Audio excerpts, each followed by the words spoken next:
Ring out those bells. Yeah, it's the solstice.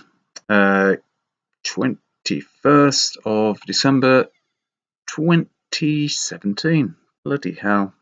Here we are. The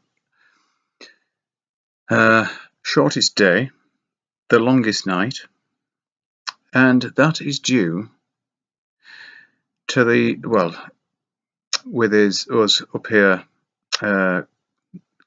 closest to the Tropic of Cancer, the sun is going around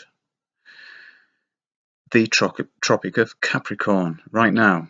That's why it's so far away. That's why in the Arctic Circle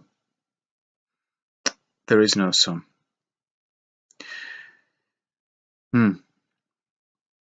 Now, I'm quite a slow reader. Not really because I can't read, because I can read. Well, the main reason I'm a slow reader is when I say I'm a slow reader, I'm not really a slow reader, but it takes me a long time to read a book, and that's because I read it on a morning when I'm sitting on the loo. Sorry if that detail is a little well, colourful, shall we say. But that's when I concentrate. I can concentrate other times, but because it's so dark in here, I can't really read by candlelight. Don't think it really does your eyes any good.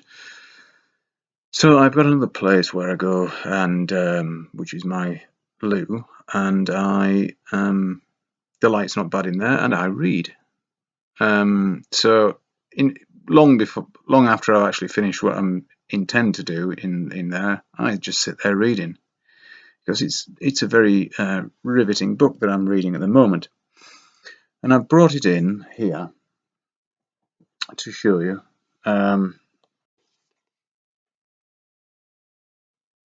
You see that? Look at the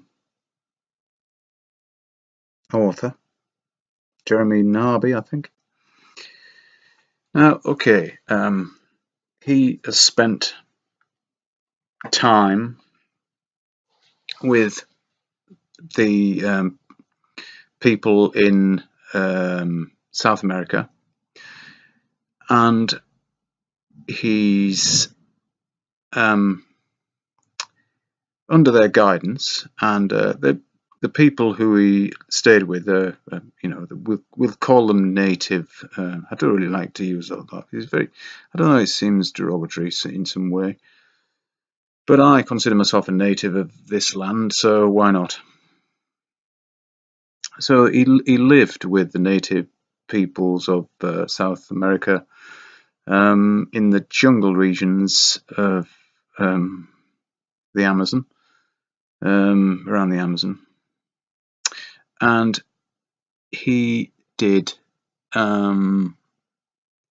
very heavily supervised, did ayahuasca. Now, it is I think it's one of the strongest hallucinogens you can have. Now, acid, LSD, is a synthesized version, and the trips don't compare apparently. The ayahuasca or psilocybin or mescaline or any of the plant hallucinogens are actually far better for you. I'm not going to recommend that you do them, but this time of year lends itself to that, in my book anyway. So this chap, Jeremy Narby, he describes his hallucinations, and believe it or not, they're very similar to what the people around him explained to him what they're all about. He sees serpents, snakes, and I know this isn't really off subject. Just bear with me. He says that how did they come across this ayahuasca? It's two plants. You must use two plants. One plant is the hallucinogen, and the other is like an enzyme blocker. And apparently you release DMT anyway. You've got DMT. We've all got DMT in our bodies, and we release it periodically. A massive release when you die, apparently. But because there's an enzyme in our stomachs, we cannot ever we don't trip, we don't hallucinate, because this enzyme digests it, and it's not then available to us, so it doesn't reach our bloodstream. Something like that. I may be getting a few things wrong there, but that's kind of what I understood from reading the book. That's basically what happens anyway, and it's definitely an enzyme blocker. Now, the other plant, rather than the trip plant, the hallucinogen, the other plant stops that enzyme working, and they have to boil both the brew. They call it the brew. They'll have to boil it for 72 hours. Now, how does one come up with that? I don't know. It's not explained. I don't think you would. Well, anyway, who knows? But the snake is in mythology all over the earth, and it's the double helix apparently that the snake signifies or points to. Now, okay, we don't. All this is just, of course, conjecture and very interesting studies. I like reading stuff like this because there's never really a conclusion, but it makes you aware of the bullshit that we're told by the people in the white coats that I have no time for whatsoever anymore. And you also it's all about the origin of life, or I think it's called the cosmic serpent, origins of knowledge. Yes. So how did they find out about these plants? Because you'll find that almost every civilization that hasn't been in contact with the Western world, or as they were becoming into contact with the Western world, they find out that these peoples had a way of talking to their ancestors, or the shamans of the village would take mind-altering substances and gain knowledge from that, and that's what this chap is saying. Now, I've only read half of it so far, but he already concludes that the information that they get comes from the trip, and he's talking about life, what we know as life, as DNA, and the DNA is the same in every living thing. So bacteria, plants, animals, all all have exactly the same DNA. And for one cell, the first cell to come to life, being struck by lightning in the primordial soup. Oh, I heard David Attenborough. He's lost to me now, but I heard him on the radio say, "Oh dear, that these smokers, the things down in the bottom of the seabed, I've forgotten what they're called. They were only discovered a few years ago now."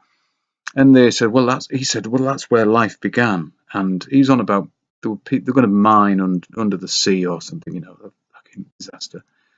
And he said, oh, that's terrible because they'll destroy these smokers, and that's where life began. It's very sad that the blue planet is really popular, and it's so wrong what he says. I mean, it's beautifully shot, and I've not even seen it, but I'm sorry, I'm just presuming now that it's beautifully shot. It will be, I know it will. I've seen the first one, and I can't think that it'll be any different. But the point is, for that single cell to suddenly appear, we were told, first of all, that this bolt of lightning in the primordial soup of amino acids and no. And then he's saying, well, the life actually was created somehow, sprung into being in these smokers under the sea, on the seabed. Well, for that to happen, there's a number in this book, and it's kind of meaningless anyway because we can't even conceive of it. But it's something like 10 to the power of 200 or something. No, I knew it wouldn't really mean anything to you.